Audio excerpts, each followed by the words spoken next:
Greetings and welcome to my channel, Meta Messiah. Took off the glasses today. I'm going to do something different just so that I have better lighting. When I'm wearing glasses, just so you know that in YouTube world, you get the rings from our light.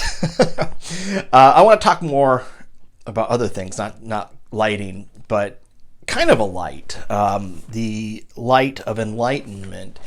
And as you know, on the Ryoshi Research Twitter page, or Twitter account, that the picture of the avatar is the Buddhist Siddha Milarepa or Milarepa.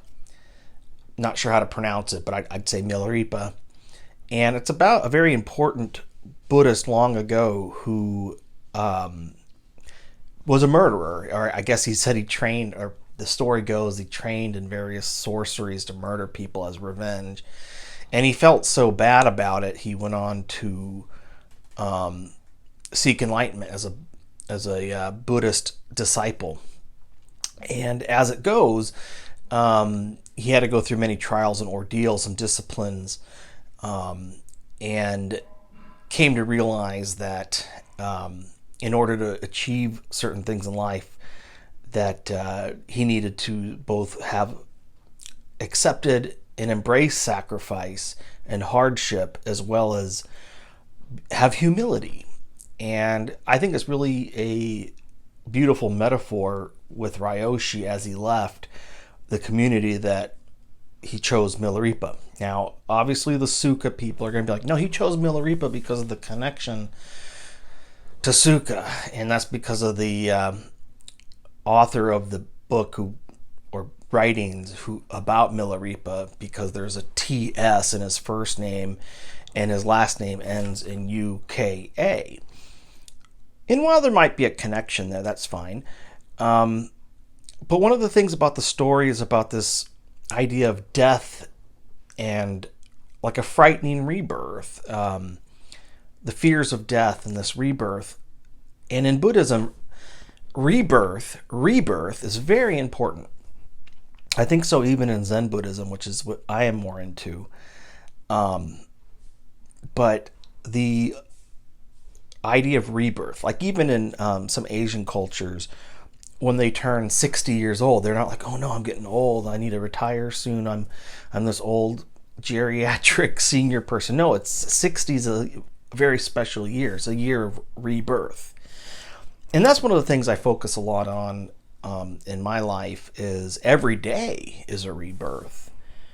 Like I was talking about in my last video, try to find something to be grateful in everything that happens in your life, or that you do. And what you do is part of your life. And so if you do that, life becomes much easier. But on top of that, realizing that we all are spiritual beings, we grow every day, from the good, the bad, and everything in between, even the minuscule tasks and the boring stuff that we do. Maybe it's your job, maybe it's cleaning your house, chores that we have to do, so on and so forth. If you focus on it, and in a Zen Buddhist way, do it with the best that you can in gratefulness. Just like with Milarepa had to build tower after tower. I think it was 3 towers, and each tower Milarepa built was destroyed. His teacher destroyed each tower. Then he had to build it again to teach him to get rid of his negative karma. And I think everybody should focus in life on getting rid of negative thought, negative karma. And one way we do that is by appreciation in everything, even bad things. To say, this isn't happening to me, it's happening for me. And I don't put like some divine, actor in heaven or whatever, as a king over the universe, saying, I'm going to punish you to make you better. No, I don't believe that. Every experience we are meant to experience every experience, is what I was trying to say. Each experience we're meant to go through, and we have yet control over our fate to some extent. Every choice we make reverberates throughout our life. Going back to Milarepa, Ryoshi chose this Siddha, this Buddhist, very famous, and Yes, it was 4 days after the Suka coin launched. But there's something, I think, underlying just Milarepa on the Ryoshi Twitter account. Namely, a rebirth. There's lots of different siddhas, lots of different Buddhist disciples after Siddhartha Gautama. I mean, there's lots of Buddhists in many different traditions, both in India, Tibet, and then beyond that, we have in the rest of the Asian world and elsewhere. So going back to Milarepa and Ryoshi, I believe Ryoshi left, and whoever Ryoshi is, maybe the one who created Shiba Inu, because it says just decentralized, or decentralization, or decentralized rather, on Ryoshi's Twitter account. Didn't say that before. It said something like creator of Shiba Inu or something like that, or founder, creator of Shiba Inu, and then it doesn't say that. Everything's been wiped out, and we have this decentralized finance, DeFi, a rebirth. Maybe Suka and other coins coming out are part of this rebirth. Ryoshi, I thought there's something out there, and I have to check again. Community, you tell me. Okinami community probably knows. There's something about Ryoshi wanting to work on other things after Shiba Inu. And so be it. That's awesome. And Ryoshi, I practically speaking, I think is a group of people who share this vision of decentralization and everything that we've seen in terms of how that will empower people and give people this hope in life, financially and otherwise, to do good for mankind in some way. I think there's a good spirit behind it. And we're still in the capitalist world. I mean, there needs to be a modicum of exchange in every type of economy, whether it's communist capitalist, socialist capitalist, socialist communist capitalist, whatever the case may be. So crypto and the investments, and keep in mind, this is not financial advice, this is not investing advice, it's just for entertainment.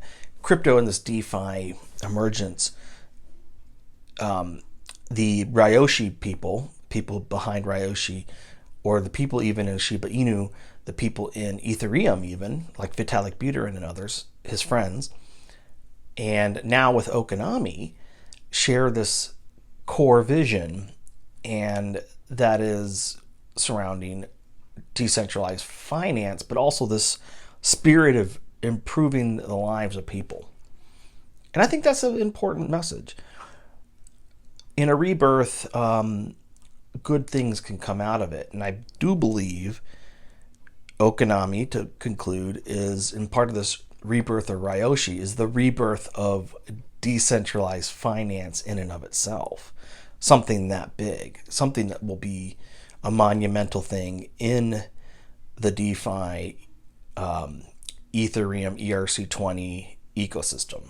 And that's a huge deal. So if you're not in it, you don't believe in it. If you're not in it, maybe you can't afford it.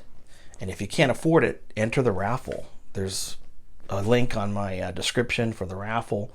Just a $1.99 super thanks gets you in on it. And on St. Patrick's Day on March 17th, we're going to give away some Okinami. And so, as soon as those funds become available, I do have to preface this about the raffle. I'll reference this video. I have to. YouTube updates the money that you get off of Super Thanks about once every 30 days. So we may have to pull the winner on St. Patrick's Day, but we may not be able to actually do much until the funds come through sometime after March, sometime in April. So the more Super Thanks we get, the more that's in the pot. Telegram link for the raffle in the description.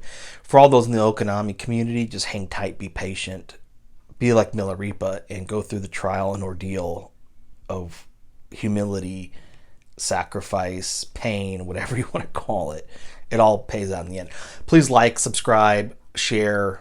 Definitely hit the button for alerts on future videos. And until next time, everybody, namaste, and